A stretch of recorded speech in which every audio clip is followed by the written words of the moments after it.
ತಾಲೂಕಿನ ಸಮಸ್ತ ನಾಗರಿಕ ಬಂಧುಗಳೆಲ್ಲರಿಗೂ ಕೂಡ ಸಂವಿಧಾನದ ದಿನಾಚರಣೆ ಅಂಗವಾಗಿ ತಮ್ಮೆಲ್ಲರೂ ಕೂಡ ಶುಭಾಶಯಗಳು.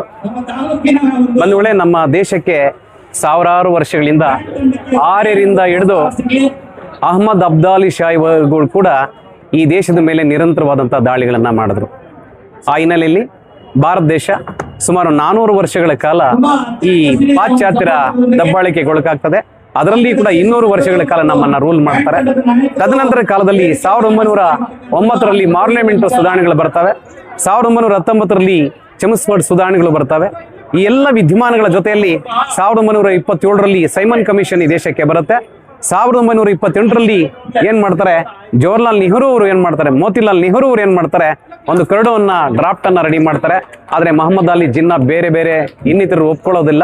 ಆ ದೃಷ್ಟಿಯಿಂದ ಈ ದೇಶದಲ್ಲಿ ಮತ್ತೆ 1930ರ ರೌಂಡ್ ಟೇಬಲ್ ಕಾನ್ಫರೆನ್ಸ್ಗಳು ನಡ್ತವೆ.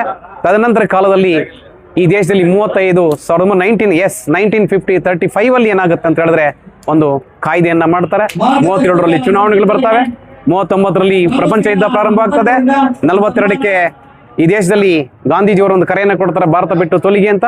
ಈಗಾಗಲೇ ಬ್ರಿಟಿಷ್ ಏನ್ ಮಾಡ್ತಾರೆ, ಕ್ರಿಪ್ಸ್ ಆಯೋಗವನ್ನು ಒಂದು ಕಳಿಸಿರ್ತಾರೆ. ಬೇವಲ್ ಯೋಜನೆ ಅಂತ ಪ್ಲಾನ್ ಅಂತ ಮಾಡ್ತಾರೆ. ಗಾಂಧೀಜಿಯವರು ಕೂಡ ಅದನ್ನು ಒಪ್ಪಲ್ಲ. ಆಗ್ಲೇ ಮತ್ತೆ ಸ್ಟಾಫ್ ಕ್ರಿಪ್ಸ್ ಅಂತಕ್ಕಂಥವ್ರು, ಅಲೆಕ್ಸಾಂಡರು, ಆಮೇಲೆ ಲಾರೆನ್ಸ್ ಅವ್ರ ನೇತೃತ್ವದಲ್ಲಿ ಒಂದು ಕ್ಯಾಬಿನೆಟ್ ಆಯೋಗ ಬರುತ್ತೆ. ನಿಮಗೆ ಹಸ್ತಾಂತರ ಮಾಡ್ತೀವಿ ಸ್ವಾತಂತ್ರ್ಯವನ್ನ, ಅಧಿಕಾರವನ್ನ, ಡಾಮಿನಿಯನ್ ಪವರ್ ಕೊಡ್ತೀವಿ, ಆದ್ರೆ ನೀವು ರಾಜ್ಯಾಂಗವನ್ನ ರಚನೆ ಮಾಡಬೇಕು ಅನ್ನುವಂಥ ವಿಚಾರವನ್ನ ತಿಳಿಸ್ತೀವಿ. ಇಲ್ಲಿ ಬಹಳ ಸಮಸ್ಯೆ ಅಂತ ಹೇಳಿದ್ರೆ, ಇಷ್ಟೊಂದು ವೈವಿಧ್ಯವಾಗಿರ್ತಕ್ಕಂಥ ಈ ದೇಶಕ್ಕೆ ಸಂವಿಧಾನ ಬರೀಬೇಕಂದ್ರೆ ಬಹಳ ಕಷ್ಟ ಆಗಿರುತ್ತೆ. ಈಗಾಗಲೇ ಸ್ಪಿನ್ನಿಂಗ್ ಐವರ್ ಅಂತಕ್ಕಂಥವ್ರು ಪ್ರಪಂಚದಲ್ಲಿ 5 ಸಂವಿಧಾನಗಳನ್ನ ಬರ್ಕೊಟ್ಟಿರ್ತಾರೆ. ನಮ್ಮವರು ಹೋಗಿ, ನಮ್ಮ ದೇಶದ ನಾಯಕರುಗಳು ಹೋಗಿ ಅವ್ರನ್ನ ಅಪ್ರೋಚ್ ಮಾಡ್ತಾರೆ, ನಮ್ಮ ದೇಶಕ್ಕೆ ಸಂವಿಧಾನವನ್ನ ಬರ್ಕೊಡ್ಬೇಕು ಅಂತ ಹೇಳಿ. ಅವ್ರು ಹೇಳ್ತಾರೆ, ನಿಮ್ದು ವೈವಿಧ್ಯವಾಗಿರ್ತಕ್ಕಂಥ ದೇಶ, ಭಿನ್ನ ಸಂಸ್ಕೃತಿ, ಭಿನ್ನ ನಾಗರಿಕತೆಗಳು, ಭಿನ್ನ ಭಾಷೆಗಳು, ಭಿನ್ನ ಆಚಾರ ವಿಚಾರಗಳಿರೋದ್ರಿಂದ ನಿಮ್ಮಂತ ದೇಶಕ್ಕೆ ನಾವು ಸಂವಿಧಾನವನ್ನ ಬರ್ಕೊಡ್ಲಿಕ್ಕೆ ಆಗಲ್ಲ ಅನ್ನುವಂತ ಮಾತು ಹೇಳ್ತಾರೆ. ಇನ್ನೊಂದು ಮಹತ್ವವಾಗಿರತಕ್ಕಂಥ ವಿಷಯವನ್ನು ಅವ್ರು ತಿಳಿಸ್ಕೊಳ್ತಾರೆ. ಏನು ಅಂದ್ರೆ, ನಿಮ್ಮ ದೇಶದಲ್ಲಿ ಬಾಬಾ ಅಂಬೇಡ್ಕರ್ ಅಂತಕ್ಕಂಥವ್ರು ಒಬ್ರು ಇದ್ದಾರೆ. ಅವರು was one of the most leading and experience jurist of the constitutional expert of the world ಅಂತ ಹೇಳಿ ಒಂದು ಮಾತನ್ನ ಹೇಳ್ಸ್ಕೊಳ್ತಾರೆ. ಆ ದೃಷ್ಟಿಯಿಂದ ಮತ್ತೆ ಈ ದೇಶಕ್ಕೆ ಬಂದು ಅಂಬೇಡ್ಕರ್ನ ಅಪ್ರೋಚ್ ಮಾಡ್ತಾರೆ. ಅಂಬೇಡ್ಕರ್ ಅವರು ಕೂಡ ಬಂದು ಈ ಕಾನ್ಸ್ಟಿಟ್ಯೂಂಟ್ ಅಸೆಂಬ್ಲಿಯಲ್ಲಿ ಮಾತ್ರವಾದಂತಹ ಪಾತ್ರವನ್ನ ಮಾಡ್ತಾರೆ. ಬಂಧುಗಳೇ, ಈ ಒಂದು ದೊಡ್ಡ ಕಾನ್ಸ್ಟಿಟ್ಯೂಷನ್ ಬರೀಲಿಕ್ಕೆ 1946ರಲ್ಲಿ ಒಂದು ದೊಡ್ಡ ಡ್ರಾಫ್ಟ್ ಅನ್ನ ಮಾಡ್ಲಿಕ್ಕೆ ಎಲ್ಲರೂ ಕೂಡ ಈ ದೇಶ ನಾಯಕರು ಸೇರ್ಕೊಳ್ತಾರೆ. 1946 ಡಿಸೆಂಬರ್ 9ನೇ ತಾರೀಕು ನಮ್ಮ ಇವತ್ತಿನ ಪಾರ್ಲಿಮೆಂಟ್ನ ಸಭಾಂಗಣದಲ್ಲಿ ಎಲ್ಲ 11 ಗಂಟೆಗೆ ಸಭೆಯನ್ನ ಸೇರಿ ಅದರಲ್ಲಿ ಜೈಕರ್ ಅಂತಕ್ಕಂಥವ್ರು ಅಲ್ಲಿ ಮಾತೃವಾಗಿರ್ತಕ್ಕಂಥ ಪಾತ್ರವನ್ನ ವಹಿಸ್ತಾರೆ. ಶ್ಯಾಮ್ ಪ್ರಸಾದ್ ಮುಖರ್ಜಿ ಅಂತಕ್ಕಂಥವ್ರು ಕೂಡ ಇವರು ಹಿಂದೂ ಮಹಾಸಭಾದಿಂದ ಬಂದಿರ್ತಾರೆ.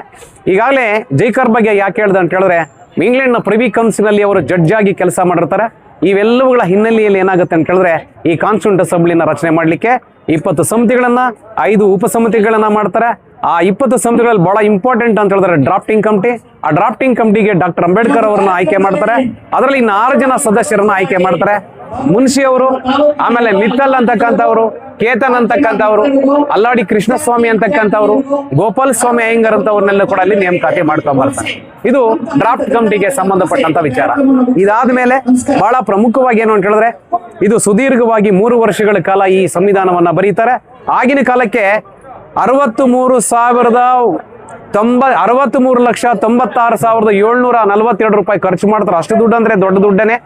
ಈ ಒಂದು ದೊಡ್ಡ ಬೃಹದಾಕಾರವಾಗಿರ್ತಕ್ಕಂಥ ಈ ಸಂವಿಧಾನ ಬರೀಲಿಕ್ಕೆ ಸಾಕಷ್ಟು ಚರ್ಚೆಗಳು ಮಾಡ್ತವೆ. ಅದರಲ್ಲಿ 76,000 ಚಿಲ್ಲರೆ ಏನು ಅಂತ ಹೇಳಿದ್ರೆ ಒಂದು ಆದೇಶಗಳನ್ನ ಕೊಡ್ತಾರೆ. ಸುಮಾರು 7,635 ಅಮೆಂಡ್ಮೆಂಟ್ಗಳನ್ನ ಕಳಿಸ್ಕೊಡ್ತಾರೆ. 2,243 ಅಮೆಂಡ್ಮೆಂಟ್ಗಳನ್ನ ಆಯ್ಕೆ ಮಾಡ್ಕೊಳ್ತಾರೆ. 165 ದಿನಗಳನ್ನ ಅದಕ್ಕೆ ಡಿಬೇಟ್ ಮಾಡ್ತಾರೆ. 114 ದಿವಸಗಳ ಕಾಲ ಅದಕ್ಕೆ ಡ್ರಾಫ್ಟ್ ಕಮಿಟಿಗೆ ರಿಸರ್ವ್ ಮಾಡ್ತಾರೆ. ಈ ಪ್ರಪಂಚದ ಎಲ್ಲ ವಿಚಾರಗಳಲ್ಲಿ ಅಮೆರಿಕ ಆಗಿರ್ಬೋದು, ರಷ್ಯಾ ಆಗಿರ್ಬೋದು, ಐಲ್ಯಾಂಡ್ ಆಗಿರ್ಬೋದು, ಕೆನಡಾ ಆಗಿರ್ಬೋದು, ಆಸ್ಟ್ರೇಲಿಯಾ ಆಗಿರ್ಬೋದು, ಜರ್ಮನಿ ಆಗಿರ್ಬೋದು, ಎಲ್ಲ ದೇಶಗಳ ರಾ ಮೆಟೀರಿಯಲ್ಸ್ ಅನ್ನ ತರಲಿಕ್ಕೆ ನಮ್ಮಲ್ಲಿ ನಮ್ಮ ಉಡುಪಿ ಮೂಲದ ರಾವ್ ಅಂತಕ್ಕಂಥವ್ರು, BN ರಾವ್ ಅಂತಕ್ಕಂಥವ್ರು ಕೂಡ ಅವ್ರನ್ನ ಕರ್ಕೊಂಡ್ ಬರ್ತಾರೆ. ಆ ರಾ ಮೆಟೀರಿಯಲ್ಸ್ ಎಲ್ಲ ತಂದು ನಮ್ಮ ದೇಶಕ್ಕೆ ಕಳಿಸ್ಕೊಡ್ತಾರೆ. ಇದೊಂದು ದೊಡ್ಡ ವಿಚಾರದಲ್ಲಿ, ಯಾಕಂದ್ರೆ ಒಂದ್ ಕಡೆ ನೆಹರು ಅವರು ಇರ್ತಾರೆ, ಒಂದ್ ಕಡೆ ಪಟೇಲ್ ಇರ್ತಾರೆ, ಒಂದ್ ಕಡೆ ಪಟ್ಟಾಭಿ ಸೀತಾರಾಮಯ್ಯನವ್ರು ಇರ್ತಾರೆ, ಒಂದ್ ಕಡೆ ನಮ್ಗೆ ಮೌಲಾನಾ ಆಜಾದ್ ಇರ್ತಾರೆ, ಶ್ಯಾಮ್ ಪ್ರಸಾದ್ ಮುಖರ್ಜಿ ಅಂತವ್ರು ಇರ್ತಾರೆ, ದೊಡ್ಡವಾಗಿ ಸರ್ವೇಪಲ್ಲಿ ರಾಧಾಕೃಷ್ಣನ್ ಇರ್ತಾರೆ. ಅದರಲ್ಲಿ ಬಹಳ ಪ್ರಮುಖವಾಗಿ ಸರೋಜಿನಿ ನಾಯ್ಡು ಇರ್ತಾರೆ. ಅದರಲ್ಲಿ ಬಂದ KT ಶಾ ಅಂತಕ್ಕಂಥವ್ರೆ, ನಮ್ಮ ಕರ್ನಾಟಕ ಮೂಲದವರ ಕಾಮತ್ ಅವ್ರು ಅಂತಕ್ಕಂಥವ್ರು ಇರ್ತಾರೆ. ಇವರೆಲ್ಲರೂ ಕೂಡ ಸೇರಿಕೊಂಡು ಇಲ್ಲಿ ರಾಜೇಂದ್ರ ಪ್ರಸಾದ್ ಒಂದ್ ಕಡೆ, ಕಾನ್ಸ್ಟಿಟ್ಯೂಂಟ್ ಅಸೆಂಬ್ಲಿ ಅಧ್ಯಕ್ಷರು, ಡ್ರಾಫ್ಟಿಂಗ್ ಕಮಿಟಿ ಚೇರ್ಮನ್ ಆಗಿ ಅಂಬೇಡ್ಕರ್ ಅವರು, ಹೀಗೆ ಇವೆಲ್ಲವನ್ನ ಮುರಿಸ್ಕೊಂಡು ಈ ದೊಡ್ಡ ಚರ್ಚೆ ಆದ್ಮೇಲೆ 1949 26ನೇ ತಾರೀಕು ಅದನ್ನ ಅಕ್ಸೆಪ್ಟ್ ಮಾಡ್ಕೊಳ್ತಾರೆ. ಅದನ್ನ 2 ತಿಂಗಳು ಯಾಕೆ ಡಿಲೇ ಮಾಡ್ತಾರೆ ಅಂತ ಕೇಳಿದ್ರೆ 1929 ಲಾಹೋರ್ನಲ್ಲಿ ಒಂದು ಕಾಂಗ್ರೆಸ್ ಸಮಾವೇಶ ಆಗುತ್ತೆ. ಆ ಸಮಾವೇಶದಲ್ಲಿ ಒಂದು ರೆಸಲ್ಯೂಷನ್ ಮಾಡ್ತಾರೆ, ಪೂರ್ಣ ಸ್ವರಾಜ್ಯ ಅಂತಕ್ಕಂಥ ರೆಸಲ್ಯೂಷನ್. ಅದರ ಜ್ಞಾಪಕಾರ್ಥವಾಗಿ 2 ತಿಂಗಳು ಡಿಲೇ ಮಾಡಿ 1950 ಜನವರಿ 26ನೇ ತಾರೀಕು ಅದನ್ನ ಜಾರಿ ಮಾಡ್ಕೊಂಡು ಬರ್ತಾರೆ. ಬಂಧುಗಳೇ, ಇದೆಲ್ಲ ಕೂಡ ನಮ್ಮ ರಾಜ್ಯಾಂಗದಲ್ಲಿ ಇಷ್ಟೆಲ್ಲ 300 ಆರ್ಟಿಕಲ್ಸ್ ಅನ್ನ ಬರೆದಿರ್ತಾರೆ. ಇದೆಲ್ಲವನ್ನ ಬರೀಲಿಕ್ಕೆ ನಮ್ಮ ಡೆಲ್ಲಿಯಲ್ಲಿ ಸೈಂಟ್ ಸ್ಟಿಫನ್ಸನ್ ಕಾಲೇಜಿನ ಗ್ರಾಜ್ಯುಯೇಟ್ ಆಗಿರ್ತಕ್ಕಂಥ ಪ್ರೇಮ್ ಬಿಹಾರಿ ನಾರಾಯಣ್ ರಾಯ್ಜಾದ್ ಅಂತಕ್ಕಂಥ ಒಬ್ಬ ಗ್ರಾಜ್ಯುಯೇಟ್ ನ ಕರ್ಕೊಂಡ್ ಬರ್ತಾರೆ. ಅದನ್ನ ಬರೀಲಿಕ್ಕೆ 6 ತಿಂಗಳು ಹಿಡಿಯುತ್ತೆ. ಇಟಾಲಿಯನ್ ವರ್ಡ್ಸ್ ಅಲ್ಲಿ ಅದನ್ನ ಬರೀತಾರೆ. 254 ಪೆನ್ನುಗಳನ್ನ ಇಟ್ಕೊಂಡು ಬರೀತಾರೆ. ಆಮೇಲೆ ಇದಕ್ಕೆ ಸಂವಿಧಾನಕ್ಕೆ ಒಂದು ಕಲಾ ಸ್ಪರ್ಶವನ್ನ ಮಾಡಿದವರು ನಂದಲಾಲ್ ಬೋಸ್ ಅಂತಕ್ಕಂಥವ್ರು. ಆಮೇಲೆ ಅವರು ಶಾಂತಿನಿಕೇತನ್ ಕಾಲೇಜಲ್ಲಿ ಪ್ರಾನ್ಸಿಪಲ್ ಆಗಿದವರು. ಅವರು ಕೂಡ ಒಂದು ಸುಂದರವಾಗಿರ್ತಕ್ಕಂಥ ಕಲ್ಪನೆಯನ್ನು ಕೊಟ್ಟು ಈ ಸಂವಿಧಾನವನ್ನ ಮಾಡ್ತಾರೆ. ಹೀಗೆ ಇದೊಂದು ದೊಡ್ಡ ಸಂವಿಧಾನ. ಈ ಸಂವಿಧಾನ ಪ್ರಪಂಚದಲ್ಲಿ ಯಾವುದೂ ಇಲ್ಲ ಇಷ್ಟೊಂದು ದೊಡ್ಡ ಸಂವಿಧಾನ. ಈ ಸಂವಿಧಾನ ನಮಗೆಲ್ಲ ಸಿಕ್ಕಿರೋದೊಂದು ಅದೃಷ್ಟ ಅಂತ ಹೇಳಿ ಈ ಸಂದರ್ಭದಲ್ಲಿ ಹೇಳ್ತಾ, ಇಷ್ಟೆಲ್ಲ ಮಾತಾಡ್ಲಿಕ್ಕೆ ಅವಕಾಶ ಮಾಡಿಕೊಟ್ಟಂತ ತಮ್ಮೆಲ್ಲರಿಗೂ ಹೊಂದಿಸಿ ಮತ್ತೊಮ್ಮೆ ನನ್ನ ಶುಭಾಶಯಗಳನ್ನು ತಿಳಿಸಿ ನನ್ನ ಮಾತನ್ನ ಮುಗಿಸ್ತಾ ಇದ್ದೀನಿ. ಜೈ ಭಾರತ್, ಜೈ ಸಂವಿಧಾನ್, ಜೈ ಭೀಮ್.